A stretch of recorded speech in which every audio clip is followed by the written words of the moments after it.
नमस्कार। मंजिल मिले ना मिले ये तो मुकद्दर की बात है। हम कोशिश भी ना करें ये तो गलत बात है। जिंदगी जख्मों से भरी है, वक्त को मरहम बनाना सीख लो। हारना तो है एक दिन मौत से, फिलहाल जिंदगी जीना सीख लो। लेकिन दोस्तों, प्रेमचंद के फटे जूते ने तो उनकी जिंदगी का रहस्य ही खोल दिया। परंतु ठहरिए, अभी पहले एक प्रश्न का जवाब दीजिएगा और कमेंट बॉक्स में उसका उत्तर लिखिएगा। हमने पढ़ा था उपभोक्तावाद की संस्कृति, इसके लेखक कौन है? जल्दी से कमेंट बॉक्स में लिख दीजिएगा। वीडियो को लाइक एंड शेयर ज़रूर कीजिएगा, बेल आइकन को दबाइएगा ताकि सबसे पहले वीडियो आपको उपलब्ध हों। और भी आपको 9th क्लास के वीडियो देखने हैं तो डिस्क्रिप्शन में जाकर देख सकते हैं। 9th का पूरा कोर्स उपलब्ध है। चलिए आज के व्यंग्य की शुरुआत करते हैं। हरिशंकर परसाई द्वारा लिखित ये व्यंग्य निबंध। हरिशंकर परसाई जी का जन्म 1922 में मध्य प्रदेश के होशंगाबाद जिले के जमानी गांव में हुआ। नागपुर विश्वविद्यालय से एमए करने के बाद कुछ दिनों तक अध्यापन किया। जबलपुर से वसुधा नामक पत्रिका निकाली। हिंदी संसार में काफ़ी सराहना हुई। 1995 में इनका निधन हो गया और हरिशंकर परसाई व्यंग्य लेखकों में अग्रणी हैं। उनकी कुछ रचनाएं यहाँ दी हुई हैं। भारतीय जीवन के पाखंड, भ्रष्टाचार, अंतर्विरोध, बेईमानी आदि पर लिखे उनके व्यंग्य लेखकों ने शोषण के विरुद्ध साहित्य की भूमिका का निर्वाह किया है और उनका व्यंग्य लेखन परिवर्तन की चेतना पैदा करता है। व्यंग्य क्या होता है? एक विधा है साहित्य की जिसके माध्यम से लेखक समाज में फैली कुरीतियाँ और बुराइयों पर अपने लेख के माध्यम से करारा प्रहार करते हैं ताकि जो बुराइयां फैलाने वाले हैं, समाज को दूषित करने वाले लोग हैं, वो साहित्य पढ़कर, वो लेख पढ़कर कुछ सुधर सकें। तो ऐसे ही लेखकों में अग्रणी है हरिशंकर परसाई।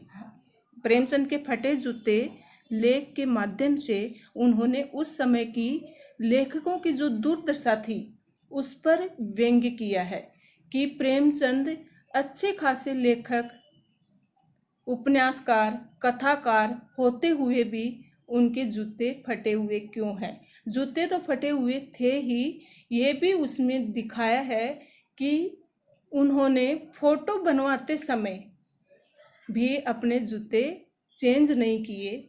ये सब इस कथा के माध्यम से, निबंध के माध्यम से व्यंग्य किया है। चलिए हम शुरू करते हैं। तो इनकी भाषा सरल है किंतु संरचना के अनूठेपन के कारण उनकी भाषा की मार्ग क्षमता बहुत बढ़ जाती है। प्रेमचंद के फटे जूते शीर्षक निबंध में परसाई जी ने प्रेमचंद के व्यक्तित्व की सादगी के साथ एक रचनाकार की अंतर्भेदी सामाजिक दृष्टि का विवेचन करते हुए आज की दिखावे की प्रवृत्ति एवं अवसरवादिता पर व्यंग्य किया है कि लोग दिखावे के लिए क्या क्या नहीं करते। उनके पास पैसा हो या नहीं हो फिर भी वो दिखावा करते हैं। मतलब आप कभी भी फोटो बनवाने जाओगे तो ऐसा तो नहीं ना कि आप कैसे भी वहाँ जाकर खड़े हो जाओगे फ़ोटो बनवाने के लिए। आप क्या क्या नहीं करोगे, यहाँ तक कि आप ड्रेस चेंज करोगे, आप मुंह भी टेढ़ा मेढ़ा बनाओगे। आजकल तो फ़ोटो बनवाने के तरीके भी अलग अलग हो गए हैं। चलिए बच्चों, वो सब छोड़ो, प्रेमचंद की स्थिति का हम यहाँ वर्णन कर रहे हैं। पढ़ते हैं प्रेमचंद के फटे जूते। प्रेमचंद का एक चित्र मेरे सामने है। पत्नी के साथ फोटो खिंचा रहे हैं। सिर पर किसी मोटे कपड़े की टोपी, कुर्ता और धोती पहने हैं। कनपटी चिपकी है, गालों की हड्डियां उभर आई हैं, पर घनी मूछें चेहरे को भरा भरा बतलाती हैं। लेखक बता रहे हैं कि उनके घर में प्रेमचंद की फोटो लगी हुई है और उसमें वे अपनी पत्नी के साथ फोटो खिंचा रहे हैं। उनके सिर पर मोटे कपड़े की टोपी है, कुर्ता धोती पहने हुए हैं। उनकी कनपटी चिपकी है और गालों की हड्डियां उभर आई हैं, लेकिन मूछें एकदम गहरी गहरी हैं जिनसे उनका चेहरा भरा भरा दिखता है। पाँव में कैनवस के जूते हैं। कैनवस मतलब कपड़े के जूते उन्होंने पाँव में पहन रखे हैं जिनके बंद बेतरतीब बंधे हैं। बेतरतीब मतलब सलीके से उनके जो धागे हैं, रस्सियां हैं जूते की, वो बेढंगे तरीके से बंधी हुई हैं। उनको वो भी ज्ञान नहीं है कि फ़ोटो खिंचा रहे हैं तो कम से कम उनको सही कर लें। लापरवाही से उपयोग करने पर बंद के सिरों पर लोहे की पतरी निकल जाती है और छेदों में बंद डालने में परेशानी होती है। तब बंद कैसे भी कस लिए जाते हैं। तो वे इस मामले में अपने आप को दिखावे के मामले में इतने लापरवाह हैं कि ऊपर की जो पतरी होती है, रस्सी होती है, और ऊपर का जो लोहे की पतरी लगी होती है जिसको हम पकड़ के छेद में से निकालते हैं जूते के, तो वो एकदम आगे से खुल गई है। इससे छेदों में घुसने में परेशानी होती है, लेकिन वो कैसे भी उसके बंद कस लेते हैं। दाहिने पांव का तो जूता ठीक है, मगर बाएं पांव के जूते में बड़ा छेद हो गया है जिसमें से अंगुली बाहर निकल आई है। तो प्रेमचंद ने जो जूते पहने हुए हैं उसमें दाहिने पांव का जूता ठीक है, लेकिन बाएं पांव का जूते की आगे से फट गया है, इसके लिए आगे की उंगली बाहर दिखाई दे रही हैं। मेरी दृष्टि इस जूते पर अटक गई। अब लेखक महोदय को बस प्रेमचंद के फटे जूते क्या मिले, उन्होंने तो व्यंग्य कसना ही शुरू कर दिया, उसके ऊपर एक निबंध ही रच डाला। सोचता हूँ फोटो खिंचाने की अगर ये पोशाक है तो पहनने की कैसी होगी। तो ये बात तो सही है, हम फोटो खिंचाने जाते हैं तो घर की पोशाक में नहीं जाते। अब जब प्रेमचंद जी ने फोटो खिंचाने के लिए ऐसी ड्रेस पहनी हुई है तो घर में उनका कपड़ा और पहनने का तरीका, रहने का तरीका कैसा होगा, ये सोचकर हरिशंकर परसाई जी बड़े चिंतित हैं। इस आदमी की अलग अलग पोशाकें नहीं होंगी, इसमें पोशाक बदलने का गुण नहीं है। पोशाक मतलब ड्रेस बदलने का, लिबास बदलने का गुण नहीं है। हो न हो जो घर में पहनते हैं वही यहाँ पहनकर आ गए और उसी में अपनी फोटो बनवा ली। ये जैसा है वैसा ही फोटो में खिंच जाता है। मैं चेहरे की तरफ देखता हूँ। क्या तुम्हें मालूम है मेरे साहित्यिक पुरखे की तुम्हारा जूता फट गया है और अंगुली बाहर दिख रही है। क्या तुम्हें इसका जरा भी एहसास है। तो साहित्यिक पुरखे किसको कहा गया, प्रेमचंद को, कि मतलब इतने बड़े साहित्यकार, इतने बड़े उपन्यासकार, कथाकार, कि उनको पता भी है कि उनका जूता फट गया है, या फिर उन्होंने कभी अपनी तरफ ध्यान ही नहीं दिया। जरा लज्जा, संकोच या झेंप नहीं है तो आपके जो जूते फटे हुए हैं इसको सोचकर आप कभी भी लज्जित नहीं हुए दूसरों के सामने, संकोच नहीं आया आपको। क्या तुम इतना भी नहीं जानते कि धोती को थोड़ा नीचा खींच लेने से अंगुली ढक सकती थी।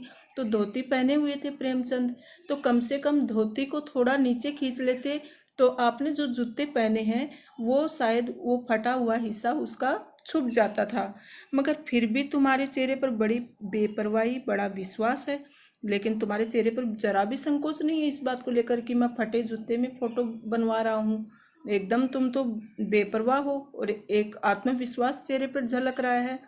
फोटोग्राफर ने जब रेडी प्लीज कहा तब परंपरा के अनुसार तुमने मुस्कान लाने की कोशिश की होगी।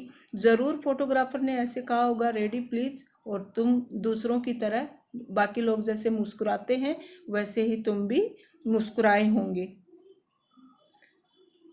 कुएं के तल में कहीं पड़ी मुस्कान को धीरे धीरे खींचकर ऊपर निकाल रहे होंगे कि बीच में ही क्लिक करके फोटोग्राफर ने थैंक यू कह दिया होगा। और ये हुआ होगा कि जैसे ही आपने अपने चेहरे को ठीक बनाने की कोशिश की होगी तभी फोटोग्राफर ने अपना काम कर दिया होगा और थैंक यू बोलकर हट गया होगा। विचित्र है ये अधूरी मुस्कान। ये मुस्कान नहीं, इसमें उपहास है, व्यंग्य है। तो ये सिर्फ उनकी मुस्कान ही नहीं है, प्रेमचंद की मुस्कान ही नहीं है, इसके पीछे छिपा बहुत बड़ा रहस्य हो सकता है। आगे लेखक कहते हैं ये कैसा आदमी है जो खुद तो फटे जूते पहने फोटो खिंचा रहा है पर किसी पर हंस भी रहा है। तो देखो यहाँ लेखक ने ये बताने की कोशिश की है कि आज मेरी जो हालत है, प्रेमचंद के मन में कहीं ना कहीं ये चल रहा होगा कि मैं फटे जूते में हूँ, उसके पीछे कोई ना कोई बड़ा कारण जरूर है। और बड़ा कारण क्या हो सकता है कि समाज की जो दुर्दशा थी, समाज में जो बुराइयां थी और अंग्रेजों का जो राज था देश पर, भारत गुलामी की बेड़ियों में जकड़ा हुआ था और स्थिति थी देश की, उस पर कहीं ना कहीं प्रेमचंद को उन लोगों पर अंदर से हंसी आ रही थी। तो इसलिए उनकी हंसी में भी कुछ न कुछ रहस्य छुपा हुआ था। फोटो ही खिंचाना था तो ठीक जूते पहन लेते या न खिंचाते।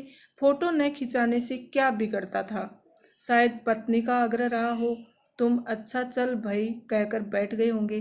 तो अगर फोटो ही खिंचाना था आपको तो अच्छे कपड़े पहनकर फोटो खिंचाते या फिर नहीं खिंचाते, लेकिन आपको ज़रूर आपकी पत्नी ने मजबूर किया होगा, तो आपने कह दिया होगा ठीक है चलो खिंचा लेते हैं। मगर ये कितनी बड़ी ट्रेजेडी है। ट्रेजेडी एक अंग्रेजी शब्द है कि कितनी बड़ी दुखद घटना है ये कि आदमी के पास फोटो खिंचाने को भी जूता न हो। मैं तुम्हारी ये फोटो देखते देखते तुम्हारे क्लेश को अपने भीतर महसूस करके जैसे रो पड़ना चाहता हूँ। तो लेखक सोच रहे हैं कि प्रेमचंद की उस समय ऐसी हालत क्यों थी, और उनकी हालत को देखकर वो रो पड़े हैं। मतलब उनको इस चीज़ का गहरा आघात लगा है कि कहीं ना कहीं प्रेमचंद उस समय आर्थिक स्थिति से घायल थे।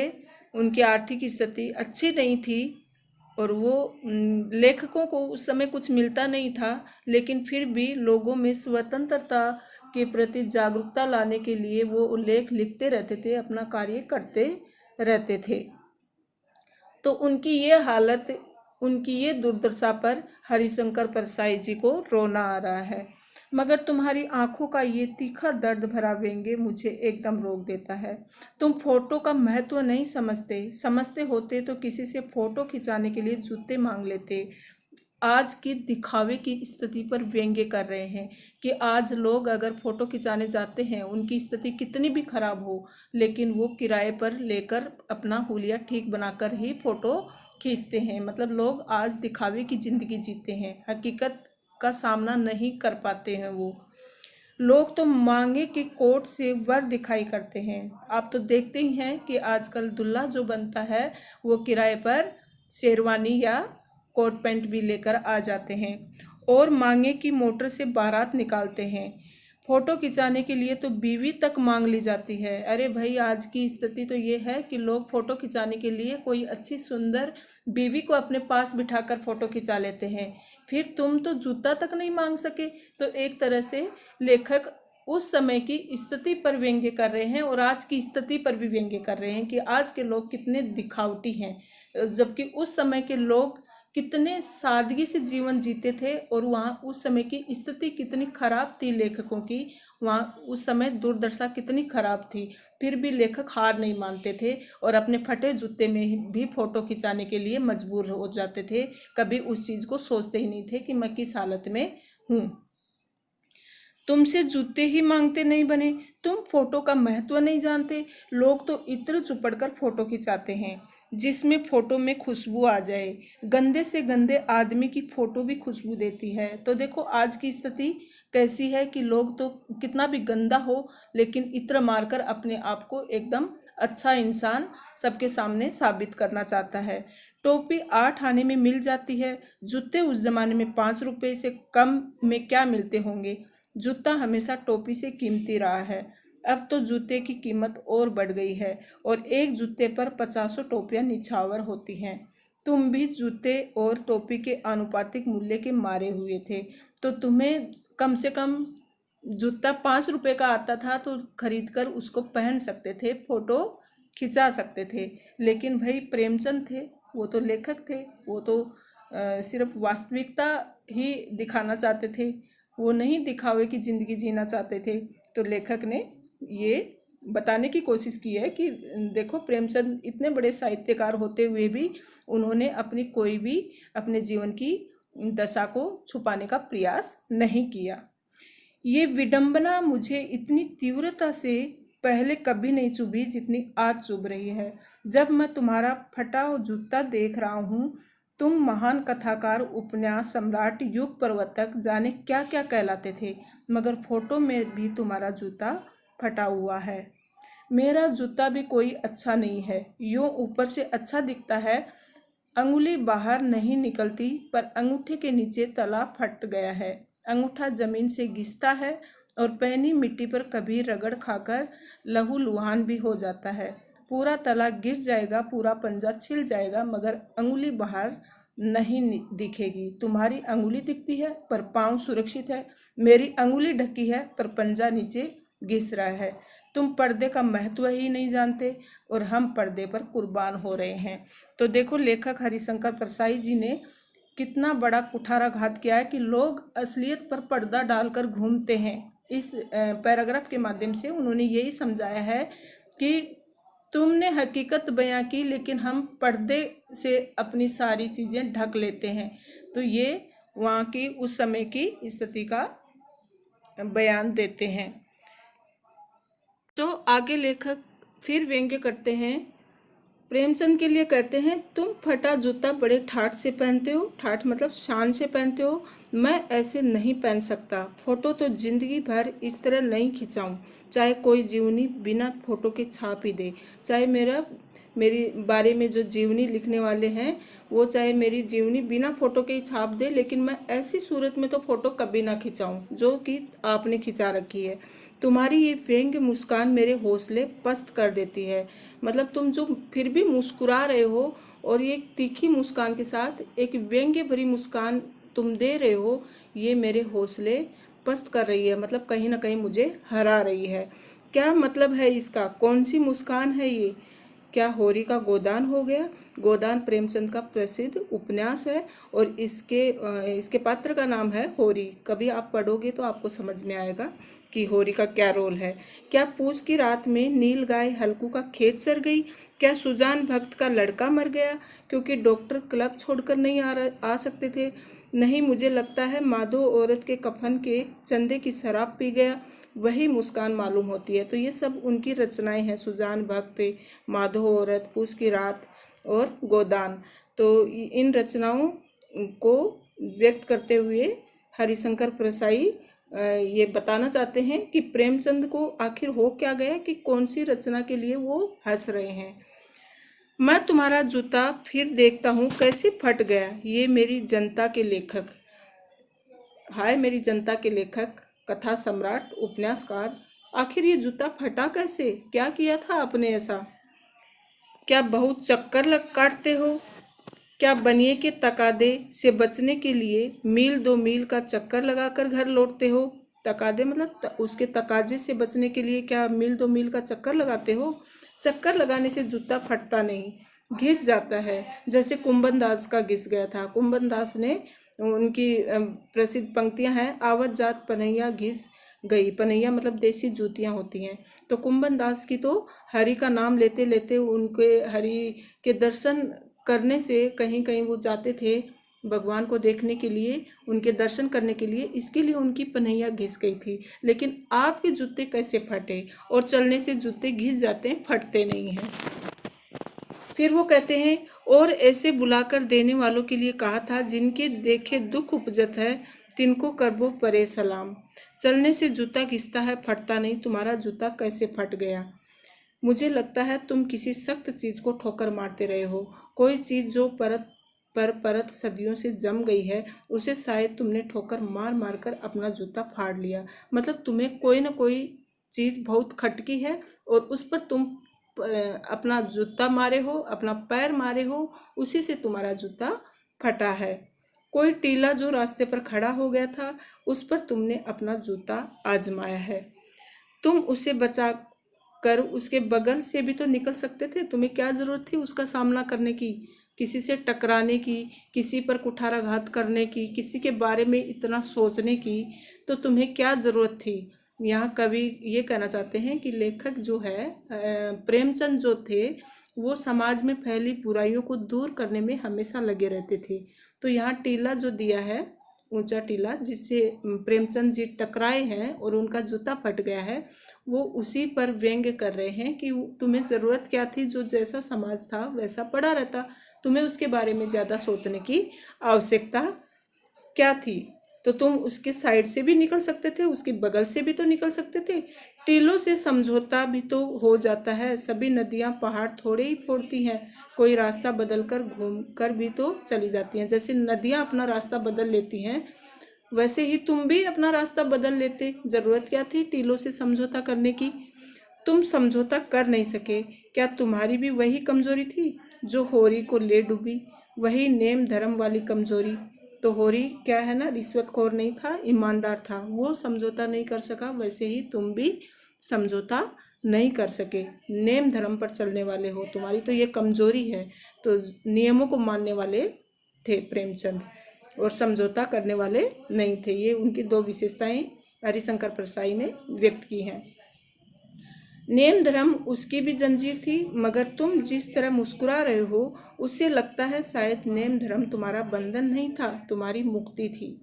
तो जिस तरह से तुम मुस्कुरा रहे हो वो बंधन तो नहीं कह सकते हम, ये तुम्हारी स्वतंत्रता थी कि तुम स्वतंत्र होकर तुम मुस्कुरा रहे थे। तुम्हारी ये पाँव की अंगुली मुझे संकेत करती सी लगती है, जिसे तुम घृणित समझते हो उसकी तरफ हाथ ही नहीं पाँव की अंगुली से इशारा करते हो।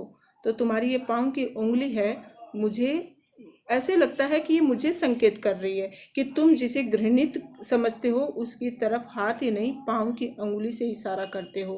तुम क्या उसकी तरफ इशारा कर रहे हो जिसे ठोकर मारते मारते तुमने जूता फाड़ लिया। मैं समझता हूँ, तुम्हारी अंगुली का इशारा भी समझता हूँ और ये व्यंग्य मुस्कान भी। तो मैं सब कुछ समझ रहा हूँ, तुम्हारी उंगली का इशारा भी समझ रहा हूँ और तुम जो व्यंग्य हंसी हंस रहे हो वो भी समझ रहा हूँ। तुम मुझ पर यूँ हम सभी पर हंस रहे हो, पर उन पर जो अंगुली छिपाए और तलवा घिसाए चल रहे हैं, उन पर जो टीलों को बरकरार बाजू से निकल रहे हैं। तुम कह रहे हो मैंने तो ठोकर मार मार कर जूता फाड़ लिया, अंगुली बाहर निकाल ली, पर पाँव बचा रहा और मैं चलता रहा, मगर तुम अंगुली को ढकने की चिंता में तलवे का नाश कर रहे हो, तुम चलोगे कैसे। तो ये उस समय के स्थिति का वर्णन करते हुए कहते हैं कि मैंने सामाजिक बुराइयों का सामना किया और मैं अपने आप को उनसे लड़ते लड़ते आगे निकल गया और उनको हराता गया, लेकिन तुम तो सिर्फ ढकने की कोशिश कर रहे हो, तो आगे कैसे बढ़ोगे। मैं समझता हूँ, मैं तुम्हारे फटे जूते की बात समझता हूँ, अंगुली का इशारा समझता हूँ, तुम्हारी व्यंग्य मुस्कान समझता हूँ। तो यहाँ लेखक हरिशंकर परसाई जी ने ये सब बातें प्रेमचंद के बारे में कही कि वो यथार्थवादी थे और साथ साथ आदर्शवादी भी थे। देखो यहाँ पर कुछ प्रश्न है। बाएं पांव का जूता ठीक है, मगर दाहिने जूते में बड़ा छेद हो गया जिसमें से अंगुली बाहर निकल आई, तो ये सही है या गलत। हमने पढ़ा था कि प्रेमचंद का दायां जूता बिल्कुल ठीक था लेकिन बायां जूता फटा हुआ था। लोग तो इत्र चुपड़ कर फोटो खिंचाते हैं जिससे फोटो में खुशबू आ जाए कि नहीं, ये सही है, इसमें ये बात कही गई है। तुम्हारी ये व्यंग्य मुस्कान मेरे हौसले बढ़ाती है, ये भी सही है। जिसे तुम घृणित समझते हो उसकी तरफ अंगूठे से इशारा करते हो, तो ये भी सही है। चलिए, ये कुछ इम्पोर्टेंट प्रश्न हैं, इनको हम फिर कभी करेंगे। और आज की ये व्यंग्य निबंध आपको कैसा लगा कमेंट बॉक्स में अवश्य लिखें और वीडियो को लाइक करें, शेयर करें, सब्सक्राइब करें। धन्यवाद।